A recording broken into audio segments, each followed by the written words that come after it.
bersama? Alhamdulillah. Alhamdulillahirabbil alamin. Kembali lagi di Islami Twinda, Jamaah Islami Twinda yang dirahmati Allah, masih membahas tentang tema yang luar biasa ya. Jika harus berpisah. Ya namanya rumah tangga pastinya semua orang ingin pasangannya itu selalu adem ayem ya. Nggak mau bercerai. Pengennya terlalu rukun ya, sakinah mawaddah warahmah. Cuma bicara qadarullah ini kan nggak seperti itu semuanya kan gitu ya. Ada orang yang memang ditakdirkan juga sebenarnya memang ya nggak panjang jodohnya, nauzubillah min zalik gitu. Dan akhirnya harus bercerai. Nah namun apa yang harus dilakukan nih? Karena sebenarnya kalau tadi Ustadz Maulana bilang, tadi kita dengar ya guru kita bilang, Allah itu nggak suka, Allah benci perceraian. Tapi Allah mengizinkan, membolehkan gitu kalau memang nggak ada yang namanya kata mufakat atau lebih banyak mudarat daripada manfaatnya. Nah kalau gitu bagaimana solusinya nih kalau seandainya untuk orang-orang yang memang harus bercerai Ustadz Syam, mohon izin. Kita memang bahas ini berat banget nih, tapi kita harus perlu tahu ilmunya. Bismillahirrahmanirrahim. Tapi grup Ustazan ada, Ustadz Maulana, Mas Fadli, serta guru-guru kami yang dimuliakan Allah Subhanahu wa taala, serta seluruh ayah dan ibu yang berusaha untuk tetap menjaga keharmonisan rumah tangganya. Kenapa? Ternyata kalau sudah terjadi mediasi, sudah bertanya kepada orang ketiga, lalu apalagi caranya agar tidak jadi bercerai? Karena sebenarnya sama-sama ingin mempertahankan rumah tangga. Maka yang pertama, ba'da naqul a'udzubillahi minasyaitonirrajim. وَمِنْ آيَاتِهِ أَنْ خَلَقَ لَكُمْ مِنْ أَنْفُسِكُمْ أَزْوَاجًا. Maka senantiasalah melihat pasangan sebagai ayat-ayat Allah. Senantiasalah melihat pasangan sebagai tanggung jawab dari Allah Subhanahu wa taala. Kita mengambil pasangan kita bukan hanya dari orang tuanya, tapi kita akad itu, akdun nikah itu disaksikan oleh Allah Subhanahu wa taala, dan dia pasangan kita adalah tanggung jawab kita nanti di akhirat, dan dia akan menjadi yang kita dipertanyakan oleh Allah Subhanahu wa taala nanti di akhirat. Maka setiap kali ada niat, ada perasaan ingin berpisah, maka ketahuilah apakah itu sudah termasuk bagian daripada tanggung jawab atau malah lari daripada tanggung jawab yang diberikan Allah Subhanahu wa taala kepada kita. Maka setiap kali memandang pasangan sebagai ayat Allah yang harus dimuliakan, maka insya Allah ada perasaan ingin meredam sedikit ego yang ada di dalam diri kita. Ini bukan saya aja yang harus dimengerti. Saya memandangnya sebagai ayat-ayat Allah. Saya memandangnya sebagai tanggung jawab dari Allah. Bagaimana mungkin saya memisahkan diri dari dia, sedangkan saya harus bertanggung jawab di hadapan Allah Subhanahu wa taala.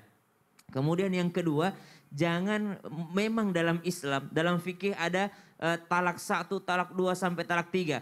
Tapi jangan sampai karena ada keringanan talak 1, talak 2, oh masih bisa rujuk ini, masih bisa rujuk ini. Akhirnya mempermainkan yang namanya perceraian. Dikit-dikit minta cerai, dikit-dikit mau pisah. Ntar juga masih bisa rujuk kalau kangen, ntar juga masih bisa rujuk kalau akhirnya berdamai. Maka selalulah anggap perceraian itu adalah perceraian yang saya tidak mungkin lagi bisa memilikinya setelah saya bercerai. Selalulah anggap perceraian itu adalah talak 3 yang saya sangat berhati-hati untuk mengucapkannya. Maka ketika orang sudah sadar bahwasanya ketika saya bercerai atau saya berpisah, saya tidak akan pernah bisa bersamanya lagi, maka efek buruknya akan sangat banyak, maka dia tidak akan memudahkan yakni mengucapkan kata talak ataupun perceraian yang diajukan oleh pihak istrinya. Maka subhanallah, pandanglah ini sebagai sesuatu yang sangat berat di mata kita dan di mata Allah Subhanahu wa taala. Yang ketiga, maka sebenarnya orang ketiga ataupun mediasi itu hanyalah bantuan-bantuan atau pertolongan. Namun yang paling berhak untuk mengobati dan menolong kita tidak lain dan tidak bukan hanyalah Allah Subhanahu wa taala dan diri kita sendiri. Allah memberikan hidayah,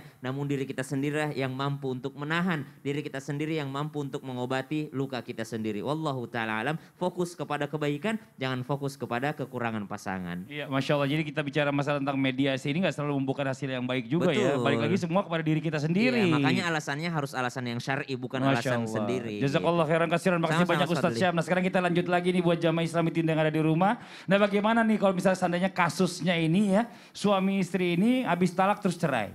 Namun setelah itu mereka aduh kayaknya tetap dia yang terbaik balik lagi. Nah bagaimana hukum nih bagi pasangan yang sudah bercerai terus mereka menikah lagi? Ustaz Zanada, mohon izin menjelaskan jadi. Baik, Tafadhol. terima kasih Mas Fadli, Ustaz Syam, Ustaz Maulana izin. Bismillahirrahmanirrahim, alhamdulillah, wassalatu wassalamu ala rasulillah. Rabbi shrah li sadri wa yassir li amri wahlul uqdatam min lisani yafqahu qawli. Sadaqallahul azim. Jamaah sekalian, penyesalan datangnya pasti memang belakangan. Jadi hati-hati nih kalau kita berucap, berkata itu biasanya mengucapkan kalimat-kalimat itu yang kalimat gak enak. Itu biasanya ketika lagi emosi. Jadi solusinya adalah ketika lagi emosi cobalah meredam sedikit, minta waktu sedikit. Nanti insya Allah ketika sudah redam, kemudian sudah sama-sama dingin, akan ada lagi nih namanya komunikasi yang baik. Jadi hati-hati kalau sekiranya sudah keluar talak, satu alhamdulillah masih bisa kembali tanpa ada syarat.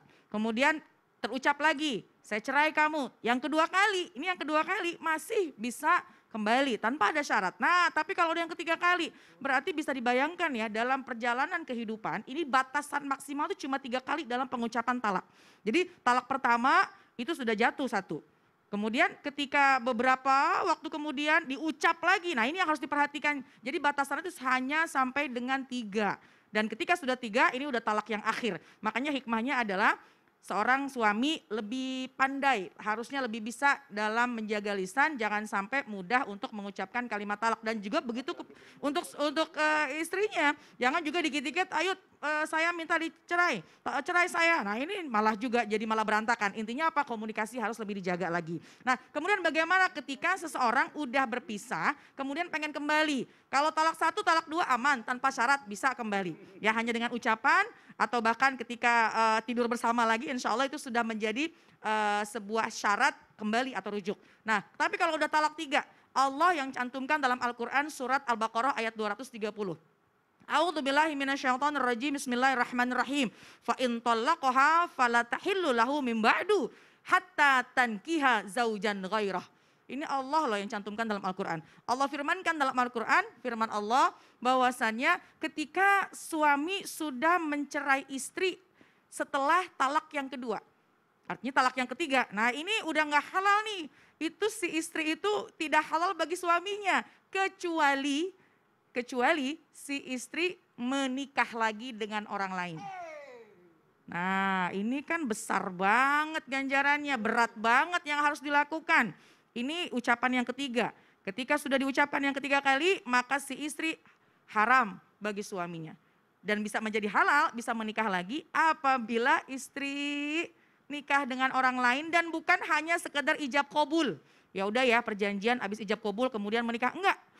Tidak cukup syarat ketika sampai di situ. Tapi ketika sudah menikah dengan laki-laki yang baru, maka mohon maaf harus juga yang namanya menjalankan kewajiban suami istri. Berhubungan suami istri. Dan kemudian syarat yang kedua, apabila itu pun istrinya mau ditalak sama suami yang baru. Nah jadi kalau nggak ditalak kemudian menikah lagi, ini menyalahi syarat jadinya ya. Jadi hati-hati seorang suami, pelajaran buat kita, syariat Islam itu indah. Syariat dalam Islam itu penuh dengan kebaikan kok buat kita. Kenapa dibatasi sampai ada talak 1, talak 2 bisa raj'i. Tapi talak 3 itu adalah akhir dari sebuah proses pernikahan untuk memastikan, untuk memberikan peringatan atau untuk menjaga bahwa suami hati-hati dalam menjaga lisan. Dan juga bagi seorang istri juga pandai-pandai dalam menjaga hatinya suami. Dan kita juga jangan gampang-gampang untuk meminta cerai ya. Karena yang kita harapkan tentu rumah tangga yang senantiasa dipelihara oleh Allah Subhanahu wa taala. Hati-hati. Jazakillah khairan katsiran, makasih banyak. Sama-sama. Ya ini mulut ini memang nggak boleh sembarangan ya, terutama untuk laki-laki yang bermulut wanita nih, hati-hati ini.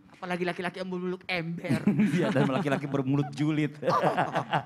Aduh, nauzubillah min dzalik. Dan sekarang kita lanjut lagi nih ya. Kalau kita bicara masalah tentang pernikahan, pasti ya ada perceraian juga di sana. Dan perceraian ini bicara masalah tentang pasangan yang pernah menikah namanya mantan. Ada mantan suami, ada mantan istri. Nah tapi yang nggak ada yang namanya mantan anak ya. Terus kita harus bersama-sama nih menentukan nih bagaimana ketentuan komunikasi dan juga tanggung jawab kepada anak ketika sudah berpisah. Nah ini kita minta penjelasan dari guru kita Ustadz Maulana. Mohon izin Ustadz Maulana. Makasih banyak izin Ustaz Nada, Ustaz Sam.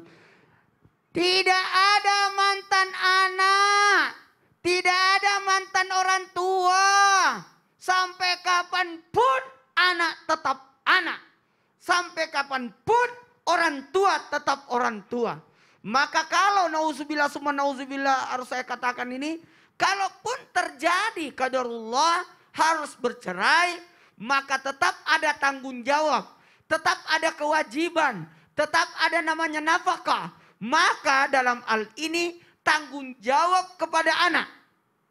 Ketika sudah bercerai, maka ada tanggung jawab dalam pengasuhan. Bagaimana dia mengasuh? Kalau tidak berarti kasih biaya pengasuhan. Bagaimana dia bisa memelihara? Maka kalau memang dia tidak bisa, maka kasih ongkos biaya untuk pemeliharaan. Kemudian harus ada namanya mendidik. Kalau memang tidak sanggup untuk mendidik, maka biayai pendidikannya. Dan kalau ada lagi tanggung jawab dalam hal melindungi anak, maka harus siap untuk melindungi anak. Kalau tidak berarti dia harus mempersiapkan anggaran untuk bagaimana dia bisa melindungi anak. Makanya terima kasih banyak karena kita berada di negara hukum, negara yang luar biasa, negara Kesatuan Republik Indonesia yang luar biasa, mengatur segala aspek, bahkan pengaturan ada namanya pengadilan agama. Dalam hal ini maka ada namanya bentuk bagaimana bisa melindungi anak. Sekali lagi, melindungi anak. Tapi tunggu dulu, ada namanya kewajiban. Sekali lagi kewajiban. Makanya disinilah biasanya, maaf. Ada namanya siapa pengasuhan di pengadilan. Maka kalau dalam hal ini ada namanya usia anak untuk bisa memilih. Selama dia masih berada dalam usia tanggung jawab orang ibu, maka suami dalam hal ini tetap membiayai. Mohon izin, ada namanya kewajiban. Kewajiban orang tua dalam hal ini ayah adalah kembali ar-rijalu qawwamun 'alan nisa, kembali ku ampusakum wa ahlikum nara. Ini pembelajaran untuk jadi pegangan buat kita untuk bertanggung jawab. Karena tanggung jawab itu, mohon izin, tetap akan diminta pertanggungjawabannya sampai di akhirat. Hati-hati, berilah nama yang baik. Bagaimana sosok orang tua memberikan nama yang baik, memberikan pendidikan, dan sampai kewajibannya adalah menikahkan anaknya. Memang ada usia-usia sampai batas 18 tahun lah untuk pembiayaan. Tapi kalau saya sih berharap kepada orang tua jangan berkata, sudahlah kan sampai 18 tahun. Janganlah, kan sudah menikah, udahlah. Janganlah, supaya silaturahmi tetap jalan. Mau nggak didoain sama anak? Mau nggak kebaikan itu didapat juga dari sosok namanya anak? Mau nggak dimohon ampunkan dari sosok anak? Maka tunaikan tugas dan tanggung jawab kita. Maka ada namanya memenuhi kebutuhan anak. Bagaimana sosok orang tua memberikan kebutuhan anak? Sebenarnya kebutuhan ini luar biasa, banyak.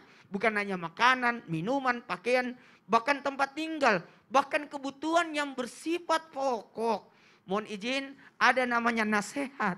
Ada namanya hubungan silaturahmi. Ada namanya bentuk keharmonisan. Ada namanya kebahagiaan. Ingat, baiti jannati itu sangat diharapkan sosok anak. Kadangkala anak itu minta begini, nggak usah liburan deh, kebersamaan aja di rumah. Kami tidak butuh pergi kemana-mana. Yang penting bapak ada di sini. Itu kan? Itu. Dari bapak pelit enak aja. Tidak. Itu memang ada seperti itu. Iya. Kalau bisa jalan-jalan pasti lebih enak lah. Tapi ya inilah pelajaran ya buat mungkin yang di rumah. Jalan-jalan dalam masa Covid. Yang lagi nonton ini banyak suami ya mungkin udah bercerai sama istrinya, anaknya nggak dikasih uang, nggak dikasih jajan, bahkan dikurang-kurangin jatahnya anaknya. Jangan begitulah ya kan. Nauzubillah min dzalik, mau mati nanti nggak didoain. Nauzubillah ya kan.